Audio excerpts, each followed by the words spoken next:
Well, today I am clearly not in my traditional studio setting because I'm actually out of state visiting family for the week, which means part of this video is brought to you by beautiful Chesapeake, Virginia. Now, of course, that's not what this video is about, but rather the journey that I took to get here. Because before I hopped on my 5-hour flight, I ended up picking up a set of these. These are the Bose Quietcomfort 35 series, long-awaited successor to the Series 1s, which were critically acclaimed for having amazing active noise cancellation, supreme comfort, and pretty decent sound actually for a wireless Bluetooth headset. It does have a built-in mic, so I guess that makes it a headset. We're going to be talking about this and sort of my experience with it, what I've found to be good and not so good about this new headset from Bose. For starters, these launch with an MSRP of $350, and that's of course the same price that the Series 1 was when it first launched years ago. The overall design language on these cans is pretty nice. I mean, it's super simple, but somehow manages to not be boring. And they look really nice when you're wearing them and stuff. They're definitely stylish, but also understated. So they're not gonna be overly aggressive and attract too much attention, which I actually like.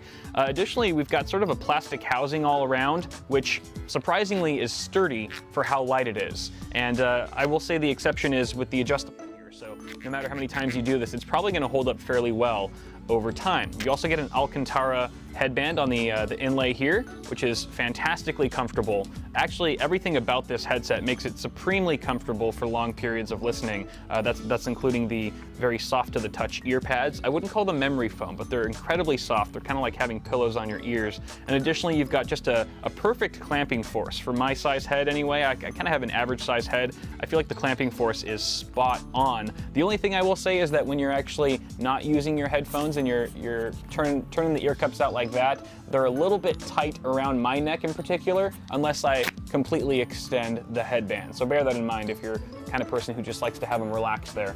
Not the most comfortable in that regard, but everywhere else, absolutely great. I also appreciate how flexible these ear cups are. You can pivot them in nearly any direction, and that helps them just sort of go with the flow as you move your head left and right. Additionally, you can fold up the entire headset to a pretty small size. It comes included with a very compact travel case. On the right ear cup, you get a power switch that also acts as a Bluetooth pairing switch. And pairing this guy is super quick and easy. I had no issues whatsoever connecting it to my Pixel 1. And additionally, at the bottom, we've got a micro USB charging port. It does come included with a charging cable as well. Charging time takes about 2.5 hours, but you get 20 hours of playback time, and that's with the active noise canceling enabled. Bose also claims that with just a 15-minute charge, you get 2.5 hours of playtime, which is great if you're in a pinch. Next to the micro USB port, we've got a battery life LED indicator, which will flash orange as you're charging and will turn solid green to let you know that it's at 100%. Next to that is a Bluetooth LED. It's a pairing LED, of course, and that's right next to a trio of buttons. The ones on the outside are your volume up and down, and they're slightly raised a little bit higher than the multifunction button in the middle, which is, going to be for like play and pause for music tracks, movies, etc. And the fact that it's a bit recessed wouldn't be able to see them, so good on Bose for making these really easy to locate by touch. On the left ear cup, we get a large action button which summons Google Assistant, which is pretty cool. So if you're a user of Google Assistant, then you can basically access it, tell it to do things for you without ever looking at your phone. That includes things like telling me what time it is, what's the weather like right now, set a reminder for this, call mom, and the list goes on. And I'll be honest, I use Google Assistant all the time on my phone, but I can't personally see myself using it much while wearing a headset like this and listening to music or something like that. Some people might be different.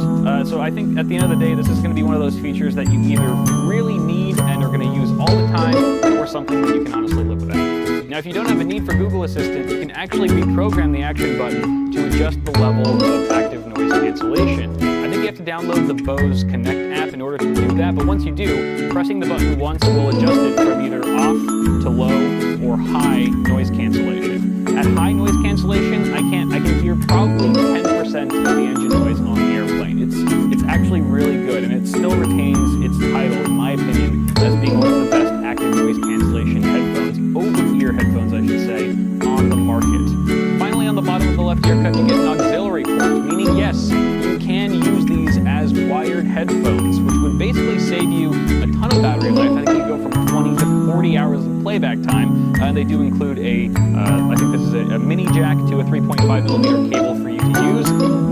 this as a wired device, you have the option to keep the headphones on or power them off. If you power them off, you're actually entering passive mode, which means you're disabling Bose's own DSP or digital signal processing, which basically equates to not the best sound. You actually have a slight reduction in just the amount of balance and crispness of the sound quality. And this is something that I've noticed personally and I've also noted in other reviews. At the end of the day, you're going to get the best quality sound out of these cans by keeping them powered on. Now, as far as the actual sound quality goes, I think these things sound great. Honestly, for $350 Bluetooth headphones, I mean, bear in mind these are wireless, guys, so you're not going to be hitting anywhere near audiophile territory, but for the average user, these are going to sound fantastic.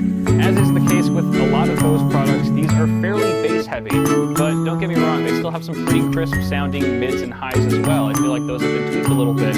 Overall, giving you a pretty balanced sound signature that, again, to the average Joe, is going to sound great. So summing things up here, guys, I've only spent about 24 hours with these things so far, but I'm already in love with them. They are by far my favorite headphones to travel with, especially if I'm flying, mainly because of the active noise cancellation and yeah, they're extremely comfortable. I'd love to actually test this out in a gaming scenario to see if this would even make a decent gaming headset. If you guys think that'd be a cool idea, leave me some love and some feedback in the comments below. Additionally, if you already own a Series 1 headset, then I wouldn't say that this is worth upgrading unless you really need that Google Assistant. However, being able to change the active noise cancellation on the fly is super handy. But if you don't have either headset, then this is definitely worth the $10 or $20 premium over the last generation. But guys, that's going to do it for now. Thank you so much for watching this video. The birds are getting mad at me now for taking over their spot. But hey, toss me a like on the video if you enjoyed it. It helps a lot. And feel free to subscribe to the channel for more tech stuff.